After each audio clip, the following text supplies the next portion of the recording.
Greetings, everyone. Pete Pardo here from Sea of Tranquility. Welcome to another episode of Spooky Albums for the Halloween season. We're doing this all throughout the month of October, celebrating Halloween. Yes, that's right. Creepy albums, ominous music, just scary lyrical themes, could relate to monsters or horror, the occult, or just ghost, whatever. We're trying to find some stuff maybe off the beaten path. Some might be pretty obvious. We're going to kind of hit on lots of different things, lots of different bands, lots of different genres. We're going to kind of creep all over the place here. So today, a lot of people asking for this particular artist. I knew he was going to come up at some point during the month.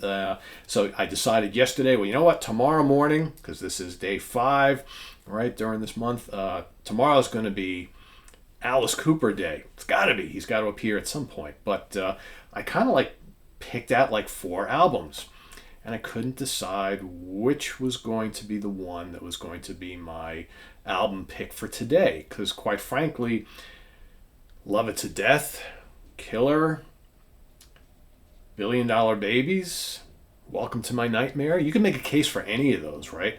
They all have their share of really ghoulish, creepy, spooky, atmospheric songs, lots of classics, lots of great B-sides.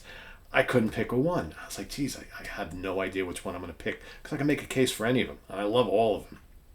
So I went to my wife last night, and I was like, hon, here's my dilemma for tomorrow. She goes, sure. I said, I need to pick an Alice Cooper album for tomorrow's theme show, and I can't decide between these 4 classics, and I named all 4 of them, and she looked at me, and she's like, I don't know anything about Alice Cooper or any of those albums. I said, you don't need to know. I was like, I know you don't know anything about Alice Cooper. I know you don't know these albums. I said, but just here are all the titles, and I listed all 4 of them. Pick one. What do you, because I can't choose one. Pick one, and that's what I'm going to go with tomorrow. So she ultimately went with the one that was released March 11th, 1975 for Atlantic Records, produced by Bob Ezrin, Welcome to My Nightmare. And the reason why, she said, well, it just kind of sounds like the scariest title out of all of them, which I guess is true, right? So this is, of course, the first official solo album for Alice after leaving the original Alice Cooper group. Okay, decided to go off on his own. The record label's that we want you are the star of this band, so here we're going to give you Bob Ezrin again to produce. We're going to come up with this kind of whole concept album, right, about Steven and all these other things, right? It's a really interesting album. It's not my favorite Alice Cooper album, but I think it's the one where maybe start to finish you have the most kind of lyrical and musical themes which kind of go hand in hand with what we're trying to do here on this program for this month, right? It's a pretty spooky and atmospheric and chilling album. Again, like I said, produced by Bob Ezrin. Great production on this album. I mean, he really got the feel down perfect with what they were trying to go with. Alice on vocals, Dick Wagner and Steve Hunter on guitars.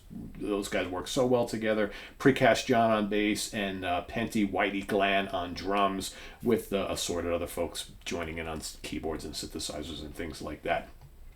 But of course, these have the classic title track, Welcome to My Nightmare.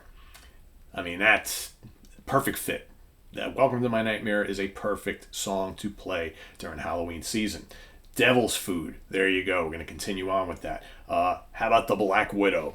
Right, there's a reason why they got Vincent Price along for the ride here, right? Black Widow is one of my favorite songs of all time for Alice. Nice and heavy, really great. You got Some Folks, the ballad Only Women Bleed. On the side 2, you got Department of Youth, Cold Ethel. Ooh, Cold Ethel, right? Years Ago, and then of course, Years Ago, Steven, The Awakening and Escape. All right, that whole storyline to finish out the album. Steven, I mean, just great stuff. This is just a classic, creepy Alice Cooper album.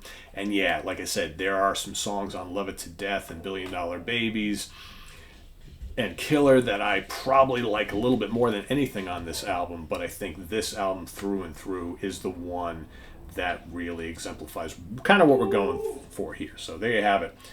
Welcome to My Nightmare, the classic from Alice Cooper. Down in the comments, tell us what you like about this particular album and if it's, for you, a good one to play during Halloween season. But stay tuned each and every day throughout the month of October. We got 31 days of spooky albums that we're going to recommend to you. So thanks for watching. Tune in tonight. We've got In the Prog Seat happening tonight here on the channel. Our topic of the day is our favorite prog rock, prog metal, jazz fusion albums of the early 2000s, so 2000 to 2009. That's what we're going for today. So tune in tonight where the staff will be revealing their picks and discussing them. And then tomorrow we've got new album review day. It's What's Hot with Sea Tranquility. I got a bunch of new releases going to try and get to tomorrow. Thursday, The Monsters Den. Friday, we've got Martin Popoff back in the house. And then, of course, on Sunday, we have album homework assignment once again. We've got Ryan Scow and Spaghetti Lee going head-to-head this Sunday, so you do not want to miss that. Please subscribe if you haven't already, and click on that notification bell so you get alerted of all of our content. If you want to make a channel donation, we've got the link to our Ko-Fi page below, as well as the link to our merch page, where you can get all sorts of cool Sea of Tranquility stuff to go around and show off. And we've got the link to our webzine, which is celebrating its 20th anniversary here this year in 2021. Thanks for watching. Tune in tomorrow for another edition of Spooky Albums for Halloween Season. I am Pete Pardo. Stay tuned for more. We'll see you then. Woo.